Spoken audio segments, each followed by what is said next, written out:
good morning to you. Thank you so much for staying on the AM show. I'm Bernice Abubedula, so just gone by. You had that interaction between my colleague Benjamin Akapu and on the road safety issues. Well, it's now time to talk about the Institute of Chartered Accountants Ghana. They're turning 60 this year. Yeah, 60. Did you ever think they were that old? Well, I didn't. This morning I've been joined by Ms. Sena Dake, who is the president of the ICAG, and Mr. Osei Ejejemfi, who is the director of technical and research of the Chartered Institute of Chartered Accountants Ghana. Ladies and gentlemen, thank you so much for joining me. And I'm excited your president is a woman. I mean, I just had to say it. I'm just excited by that fact.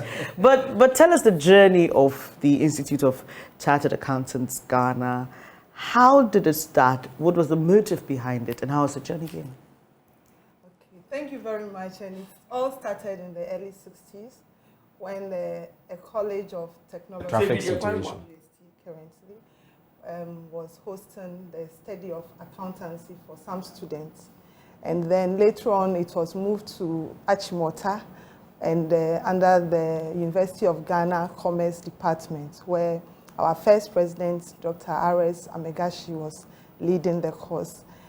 Through his efforts and the efforts of our forebears, we were able to have an act of parliament, Chartered Accountants Act 1963-170.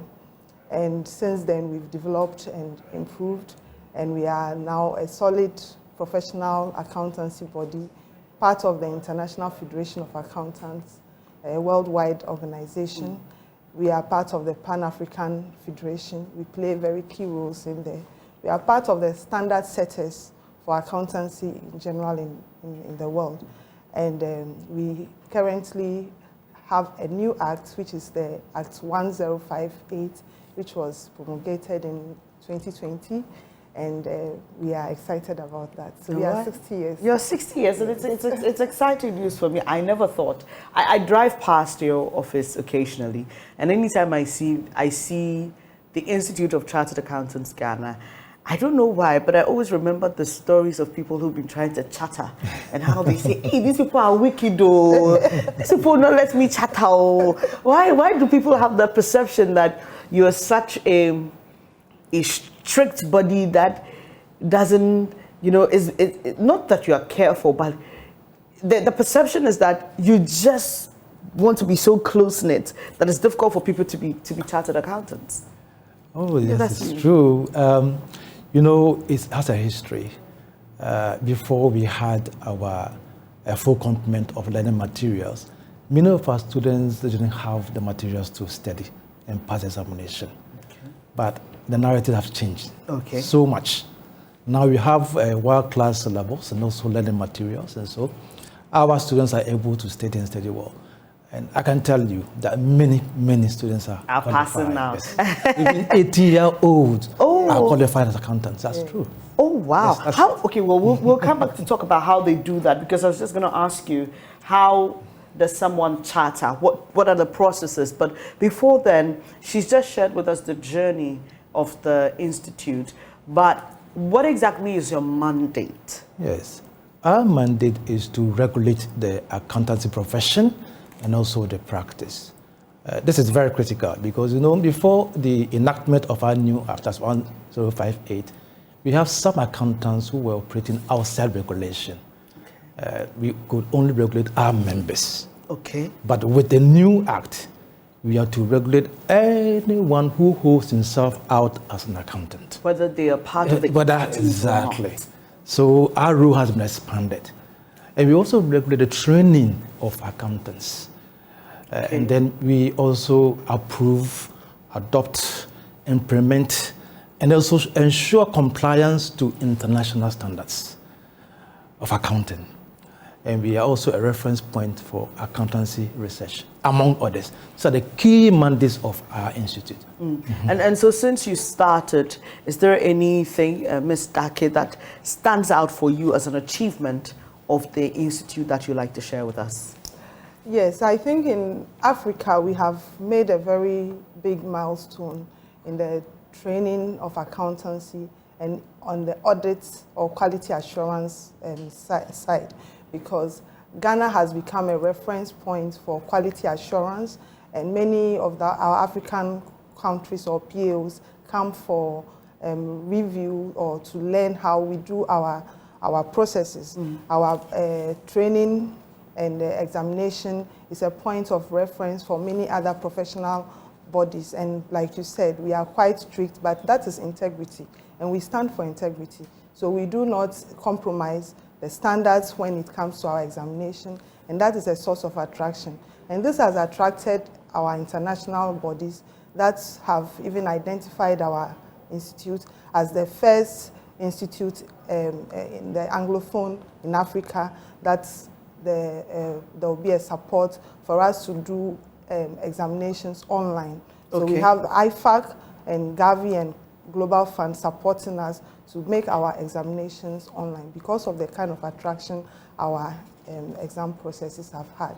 In addition to that, I think the extension of membership with the students, we now have fellows. It's also an achievement for us, because if you have been an experienced accountant for a long time, being a fellow is worth the while. So we have that as an achievement.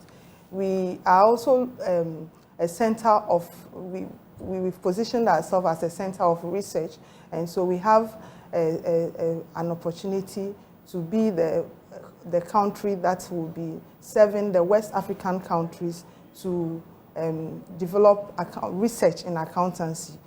And with this, we are already doing it because we support Liberia. For instance, we support Sierra Leone and Gambia. Liberia writes ICAG Ghana exams. So all chartered accountants in Liberia are chartered accountants who were developed from ICAG Ghana. And then the Sierra Leone, Gambia also writes our exams. So ICAG Ghana is not only a national thing, but it is really an international as well. Yes. That's exciting. But you see, before we go further into your 60th anniversary, the celebrations, it just crossed my mind to ask, who is an accountant? If I sit in a shop and I take stock of how much is sold, how much we need to buy the next, materials to produce the next consignment, and measure profits, does that make me an accountant? Who is an accountant? Not necessarily. You see, every business activity ends up in a financial statement. Accountancy is the language of business. Yes, and so every business activity ends up in a statement. And so an accountant is someone who records, analyzes, and also reports these activities in the financial statement. And so it's not anyone who sits in the shop that can call himself or herself as an accountant. The person has to be trained to become an accountant. Interesting. And this is important to not only, like Ms. Dake has said, not only to us, but even for us as a country. And there's a very valuable contribution you made in the debt exchange program, domestic debt exchange program. Mr. JJ, would you like to tell us about that? Yes, I would like to do that. As I said earlier, every activity that is business ends up in a financial statement. And so the debt exchange is one of them. Although it's so novel, it's the first time that we had something like that. But since December, ICAG has been in consultation with a lot of stakeholders. Indeed, we had a series of meetings with BOG, with Minister of Finance, the Government Economic Management Team, and also a Council of State, and other key stakeholders. And as a result, we have issued 4 industry discussion papers, provide guidance to those who prepare financial statements, and also to practitioners, that's auditors. Is that because you discovered some loopholes, or you discovered certain things that you thought could have been done better to avert the situation? I just want to understand why the guidelines were giving. Yes, as I said, this is novel. That has never happened before. It has never happened that the borrower would tell the lender that, okay, I have an agreement with you. It has terms and conditions, but because of my economic standing, I cannot really pay. And so now, let me give you a new agreement in exchange for the old one. Right. It's so novel. Fortunately, our standards has provisions for that. And so we needed to give guidelines to those who prepare financial statements, who are members, and also those who audit the financial statement, who also are members, so that we can be in line with international standards. I like that. Do you want to add something, Ms. Dake? Yeah, I think that when you asked who can be an accountant, Okay. I think accountants should bring to mind stewardship and accountability. Okay. And accountability does not only lie on accountants. And the very fact that we have been trained professionally to guide, we should be serving as advisory, giving opportunities to impact on decision making, to be part of economic management team, not only to be preparing financial reports, but in decision making, that is where the accounting or our professionalism must even start at the planning stage for preventive measures. And so I believe that accountability is very core, and it can happen at every stage, every level. We are looking forward to having a lot of people, not only because you want to be called accountant and work as an accountant. Chief executives should come and do accounting and understand what the financial implications of their decision making are. Management members who are in different sectors should do accounting and understand accounting. Financial literacy is what is killing a lot of industries and a lot of investment decisions we are making. And I think that it is time that everybody should embrace accounting as an area of development. Now you're making me wonder if I should consider doing accounting. Do I qualify anyway? You qualify. What does it take for someone to come to your institute and get training? What it takes is a good heart and a good mind. No background in accounting? No way, you don't need any background in accounting. Oh, you can start, even if you did history Yes. at the university, you can start accounting. I didn't know this. You can do that. You might even gain some exemptions. Okay. And so everyone can start the course. Wow. And qualify. That's something new I'm learning. I actually assumed, like it is for the law profession, that you move from, maybe you have a degree in law, then you go to the Ghana Law School before you write your exams. I didn't know anybody could just walk into the institute. I didn't do accounting at my secondary level. What did you do? I did arts. Yes. Oh. I also didn't do accounting. And we have medical officers who are accountants. Okay. All right. Okay. Please, I'll let you give us directions. I'm sure someone is having ideas at this point. But let's talk about the 60th anniversary celebrations and what has been lined up. Okay, so the 60th anniversary is taking place from 22nd, that's tomorrow, to 28th. And we're having most of the program activities at Sunyani. The first for tomorrow is a walk. And the health walk is across the country. But for convenience, Accra Society or Accra accountants are doing the walk here, and other regional societies are also doing it wherever they are. We would have a Thanksgiving service on Sunday, and the main one would be in Christ the King Church at 10:30, and then from there the rest is in Sunyani. Why Sunyani? Sunyani because we move from regions to regions, okay, and we try to harness the cultural, the regional integration. So those relationships are very important, and so far as our work cuts across the entire country, we cannot just stick to one location and have our programs. So this is the first time we are going to Sunyani, and we are having very innovative activities like the Abriwa Night, the Boogie Night. Boogie Night? Yes. And interesting. Our other normal statutory activities, including our AGM, which will be on Friday, and then the dinner dance on the same Friday. The entire program is very, very exciting, looks very exciting. A lot of members are looking forward to it, and we are storming Sunyani. Okay, I like the sound of that. But so that's the Accountants Week celebration, right? Which is part of the 60th anniversary, or you're merging the two?